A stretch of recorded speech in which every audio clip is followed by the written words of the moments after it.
In this video, I'm going to go over the fourth type tip, and that is to cut the type. Cutting out letters and words can help create visual interest. There are a few tips to keep in mind when cutting off text. The first is be sure to cut off the parts of letters that are not critical for legibility. Number two, generally speaking, the top half of words are easier to read. And number three, beware of awkward spaces and thin areas. Again, the first step is to be sure to cut off the parts of the letters that are not critical for legibility. Now, on the screen, you have three examples. All the way to the left, we have the word cut, which is cut off way too much and is not legible. In fact, it might look like just a few shapes, circles, rectangles, etc. The second one in the middle is visible a little bit more than the previous one, but it's still too hard to read. Just because you know the word cut, you might say, well, I can read it, but if you look at the third example, the one with the least amount of cutting done, that's the one that is most visible and most legible.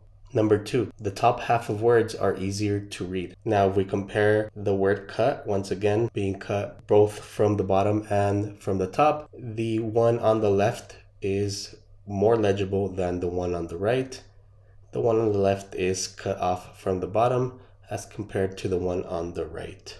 And the last tip is to beware of awkward spaces and thin areas when cutting type. Once again, I've chosen the word cut, and if I don't cut it enough, you can see that there are some really thin areas in the composition, which makes it look a little bit weird, or it might just give you some type of OCD mentality there. That's it for the tips. If you want to stick around, I'm going to go over some examples in which we look at different designs that have used this technique. So if you recall, you notice that I kept saying legibility. That is because you can forego legibility and be experimental, right? Legibility in this case is not the main goal.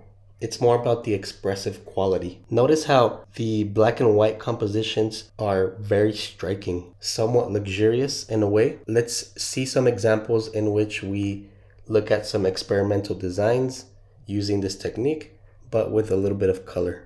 Now you can see that the color adds another quality to this effect. It gives it a more energetic and playful feel. It reminds me personally of pop music or pop rock music, but it is equally as captivating. Again, legibility is not the main goal of these compositions. Now we start getting into some more designs with an intended message for the reader. We have a mix of color and black and white here. The two outer compositions combine the cutting of the type technique, and they also add repetition here to get the message across. Notice how the one on the left, the first line of text is not cut. This allows the viewer to interpret and read the message before it gets progressively sliced. The middle one uses 3 large numbers, and this time we can actually see the cut or the line used to cut the numbers. But again, notice how it is not cutting crucial parts of these numbers. Additionally,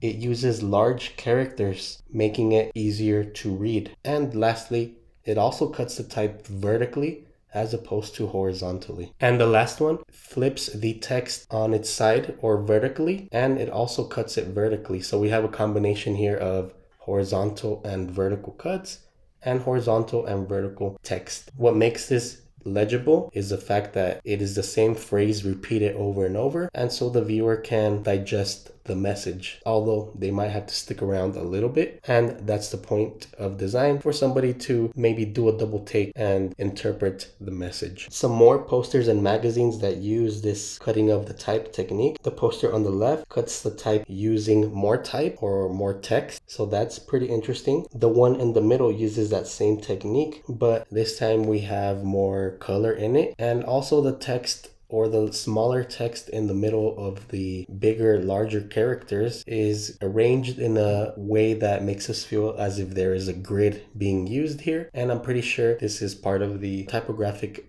Swiss style, and they were famous for using grids. The last one on the right uses these rectangular shapes or triangular shapes to contain the word within. And notice how it uses these shadows to make it seem like some of these are stacked in front of one one another, giving this a sense of depth. Some more posters and magazines here. On the left, we have text cut out with more text, similar to the previous one, but these are more bodies of text or more paragraph-like text. This would be a great design for publication, such as a magazine or maybe a PDF that somebody might read. In the middle, we have what is obviously more of a digital paper cutout effect. It gives this more sense of an edgy sort of feeling, but it's still legible and still striking. Now they've opted for black, white, and gray. The one on the right is our first example of using this technique of cutting the type along with an image. This specific poster, again, uses repetition to get the message across. Some more posters and magazines here.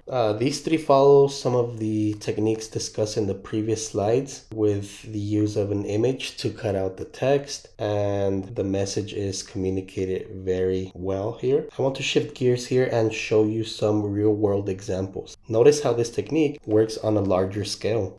This technique can also be used in branding, as you can see on the screen, with this logo and these business cards that have used this technique of cut the type, both experimentally and for legible reasons. Now, I want to showcase a branding example that is widely known. I am not going to attempt to pronounce this because I might mess up and possibly offend someone. But notice how the O is cut off at the bottom and the remaining part is used as an accent above the letter E. Additionally, the logo concept takes inspiration from the architecture, such as the rooftop and the main hall. On another note, the opera is about music and rhythm, and the O here serves as musical notes of sorts. Now, I'm not a musician per se, but this reminds me of a music sheet, if I'm being honest. And that's it for this lesson of Cut the Type. I hope you enjoyed it. Please like and subscribe.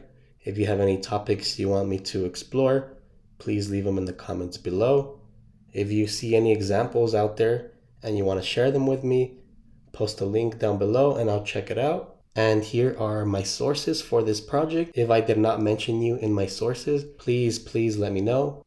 And that's it for this lesson. I hope you have a great rest of your day.